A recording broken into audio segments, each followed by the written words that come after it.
Hello दोस्तों, नमस्कार। ये मैं ट्रांसपोर्ट जर्नी शुरू करने जा रहा हूँ अपनी बॉडी की। अगर आप लोगों की बॉडी बिल्कुल मेरे जैसी है, मतलब जैसी मेरी इस टाइम कंडीशन है या हालत है, आप ज़रा मुझे देखें एक बार।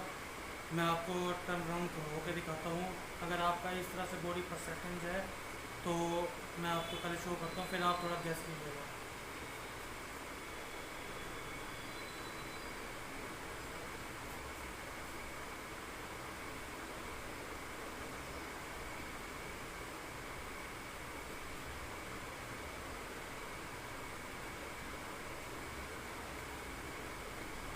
अगर आपकी बॉडी भी मेरी तरह ही है, जैसे कि मेरे ये जो आप ऊपर के ये आर्म्स देख रहे हो, चेस्ट देख रहे हो, अपर chest, middle chest, lower chest, और जो मेरा ये पेट का हिस्सा देख रहे हो, टमी, ठीक है जी। और मेरा फेस कट देख रहे हो। मेरा ज़्यादा फैट सिर्फ पेट पे है। अगर आपकी भी इस तरह से ही बॉडी है तो आपको सबसे ज़्यादा ध्यान देना पड़ेगा सिर्फ पेट वाली एक्सरसाइज पे। आपको ज़्यादा फास्ट करने की कोई ज़रूरत नहीं है, कुछ ऐसा हाई फाई करने की ज़रूरत नहीं है। आप अपने एक्सरसाइज को सिंपल भी कर सकते हैं, जैसे कि मैं आपको शो करता हूँ। तो मैं अब आपको वर्कआउट शो करता हूँ। मेरी ट्रांसफॉर्मेशन जर्नी जो शुरू हो रही है, सॉरी, ट्रांसफॉर्मेशन जर्नी बोलना था तो गलती से कई बार स्लिप हो जाती है, क्या बोलना है क्या नहीं। तो मेरी इस बात को नज़रअंदाज करके मैं जो कर रहा हूँ उस पर थोड़ा ध्यान देते हैं, ठीक है सर।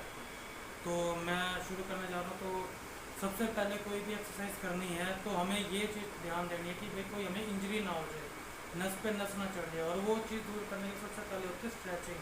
हमें कोई भी वर्कआउट पे, चाहे गुरुमान सर जी लगा लो, चाहे अंकित बैंड, कोई भी, इवन चाहे पहले भी और अब भी और लास्ट में, जब तक यूनिवर्स है तब तक हमारी धरती है तब तक यही रहेगा। सबसे पहले स्ट्रेचिंग। तो स्ट्रेचिंग करेंगे सबसे पहले हम। चाहे हम पहले हाथ की कर लें, ऐसे कर लें, फिर हम ऐसे कर लें, फिर हम पैरों की ऐसे एक्सरसाइज कर लें।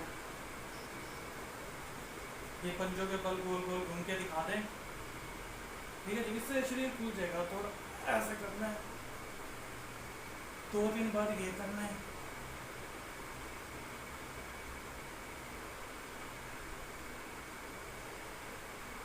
ये हमें तब करने की जरूरत पड़ती है जब हम अगर ताड़ ये वाला आसन नहीं करते हैं। इसमें ओवरऑल पूरी की पूरी पैर से लेके शरीर के नसें तक की नसें तक अपने एक्टिव हो जाती हैं, ठीक है जी।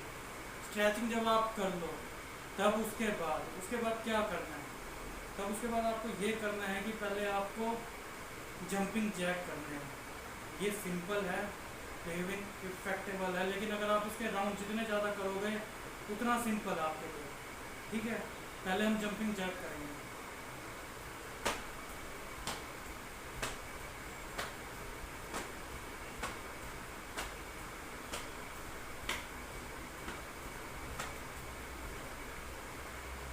ये जंपिंग जैक करने के बाद इसके हम राउंड करेंगे 30-30 के। स्टार्टिंग में बिगिनर के लिए 30 नॉर्मल है, ज़्यादा नहीं है।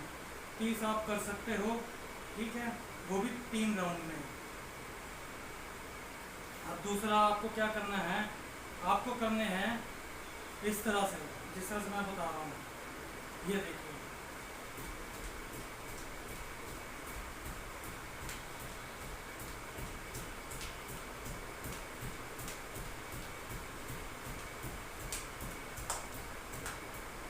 ये ये करने के बाद इसके भी 3 राउंड करते हैं 30-30 के। और अब आपको एक तीसरा स्क्वाट वो करनी है, वो इस तरह से।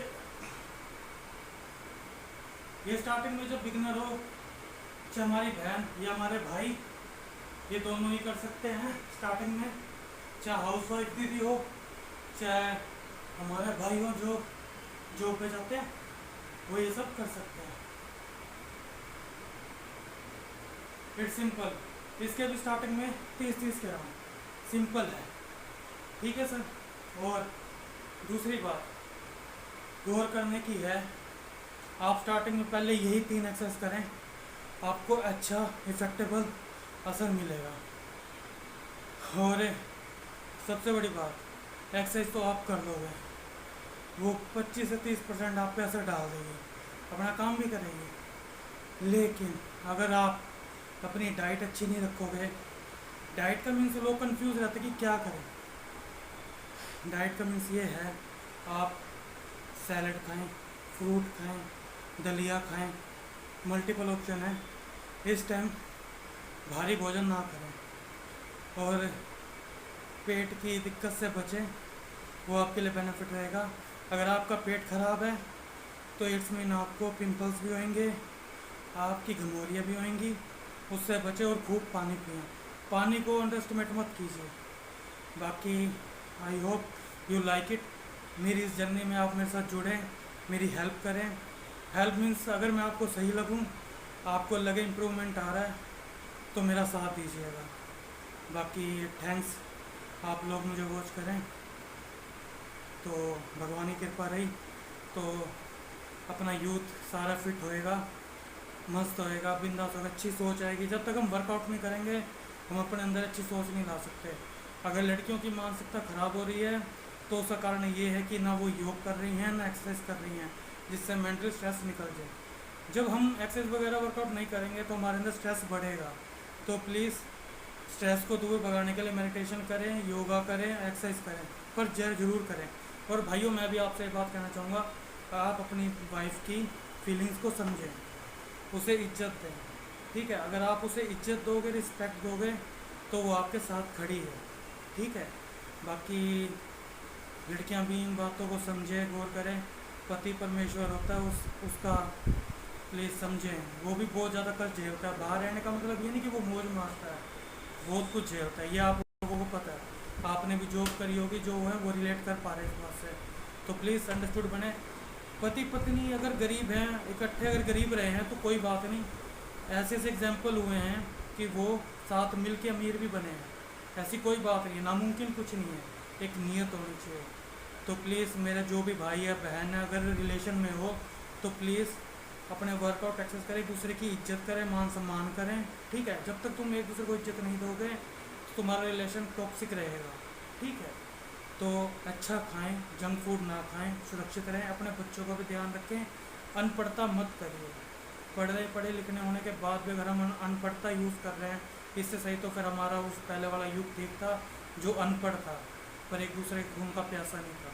तो प्लीज़ वर्कआउट के साथ ये छोटा सा मैसेज मेरे को इसलिए देना था क्योंकि मर्द समाज और समाज बहुत सफ़र कर रहे हैं कई सालों से। तो प्लीज़ इसे, अपनी जनरेशन को क्या मुंह दिखाएंगे हम, जब हम मानसिक इतने गिर चुके हैं कि हम छोटे बच्चों को तक नहीं छोड़ रहे। तो प्लीज़ इस बात को गौर करिए और लाइफ में आगे बढ़िए। जय हिंद।